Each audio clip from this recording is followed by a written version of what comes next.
What's going on, everyone? It's Inside the Ring with Rebecca Ruber, and I am here with Christina Cruz, who will be fighting this Saturday, November 27th at the HULU Theater in Madison Square Garden. Thank you so much for joining me. Thank you for having me. So how are you feeling leading up to this fight Saturday night? I feel good. I feel prepared. We were actually training for an 8-round fight, but we're just told that it's going to be 6, so I'm cool with that. But definitely ready to get in there and show everybody what I can do. How do you feel about going from 8 rounds to 6 rounds? Well, we knew that it was possible that we were going to fight 6 rounds, so we were kind of mentally prepared for that. But I do prefer fighting more rounds. I think towards later rounds is when I really pick up.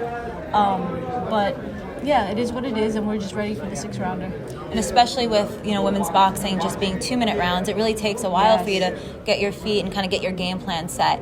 With that being said, would you be willing to do a 3-minute round in the future? Definitely. It's what I'm used to fighting. In the amateurs, we always fought 3-minute rounds. So I remember my pro debut. I came back to my corner after the first round and I told my coach, that was way too fast. But it's just all about getting used to it again and training with those 2-minute rounds as well. Well, I feel like this might answer my next question, but what was the biggest transition going from amateurs to pros for you that maybe was your biggest challenge? I'm not sure if I had any really big challenges yet, but I would say training has changed a little bit. Sitting down more on my punches, kind of picking my shots instead of quantity. We're working more quality. And then besides the training aspect, like just being in this atmosphere, it's very professional and very fast-paced. Yes. So that's very different for me as well. Now, I've seen you've been training a lot with Xander Zaharias. Yeah, so I've known Xander since he was a teenager. He was on the national team as a junior, and we got to spar back then because he was so small. And I moved to South Florida for training a little over a year, and our relationship has just went to, just being friends to me being his big sister, and we have so much fun training. We're always joking, we're always dancing, feeding off of each other's energy. Well, I see you guys on your Instagram stories always pranking one another, just always messing with each other. So is there one memorable moment in the ring with Xander Zaharias, either a prank he's done, something that really sticks out, that really describes you and Xander's relationship? Something that really describes us, so we do this thing where we play music in our gym when we're training, and if we hear a song that we both like, we kind of feed off of each other's energy, whether it's him starting or myself.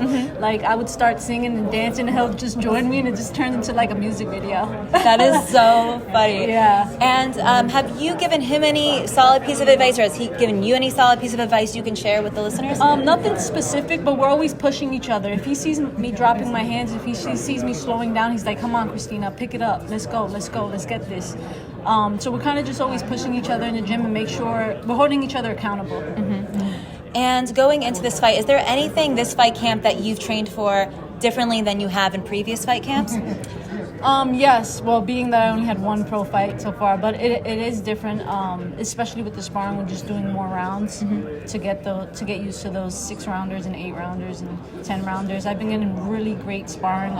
Rosalinda Rodriguez has been my sparring partner along with Avril Mathy and Camila Panada. So I've been getting really great sparring with these girls. With Rosalinda, she has a lot of experience in the pros, so it's great. There's times we did 12 rounds and everyone in the gym is there just like cheering us on. It's been awesome. But yeah, I guess more quality with everything. Well, like I told you before we started recording, I've been following your career for years, about at least 5 years now. What have you seen in regards to the progression of women's boxing professionally? Do you think in the next 5 years it's going to be on a whole other caliber? What do you think? I expect it to, and the only way that's going to happen is people start promoting us more. I think Eddie Hearn is doing a great job, and he's the guy right now. He's the one that's really pushing it. But it's going to take more promoters stepping up and just putting us on these big shows, giving us TV time, and then within ourselves, promoting ourselves, which I think a lot of women are doing well. But within 5 years, I expect it to be a lot bigger.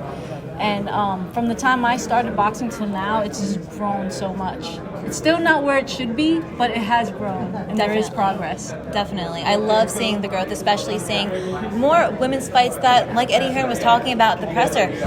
They are what, on boxing Twitter, a lot of people are talking about. Yeah. They go from being the undercard fights to honestly being the fight of the night. Right. Speaking of which, I know that you're friends with Michaela Mayer. Yes. and I've been seeing there's a lot of interesting talk between her and Baumgartner. Yes. So, what do you think that Baumgartner is going to fight Choi and then fight Mayer? Like, how do you think that's going to work? I think Baumgartner will probably avoid her as long as she can and probably fight Choi. But I know Michaela's ready for whoever it's put in front of her, especially after that fight with Hamadouche. Her confidence level is just so high right now, and it's where it should be, and she should be confident. She's a great fighter, and she's strong, and she just got it right now. Yeah, right now I think she looks untouchable right now. So it'll be very interesting to see kind of what fights we see ahead of her for 2022. For sure. That's an exciting weight division for sure. Definitely. If you could describe this Saturday night's fight in one word, what would that be? Amazing. Amazing. I mean, just being able to fight here home. The Garden it's my home. Yes. The Garden is mine. I fought there so many times as an amateur. I made history there. And then I grew up in this neighborhood. This is my house. Well, I can't wait to see you fight this Saturday, November 27th at the HULU Theater at Madison Square Garden. Christina, please feel free to shout out any of your social media where our listeners can follow you. You can follow me on Christina Cruz Box on Instagram and on Twitter, Christina Boxing. Thank you so much, Christina, and best of luck this Saturday night. Thank you.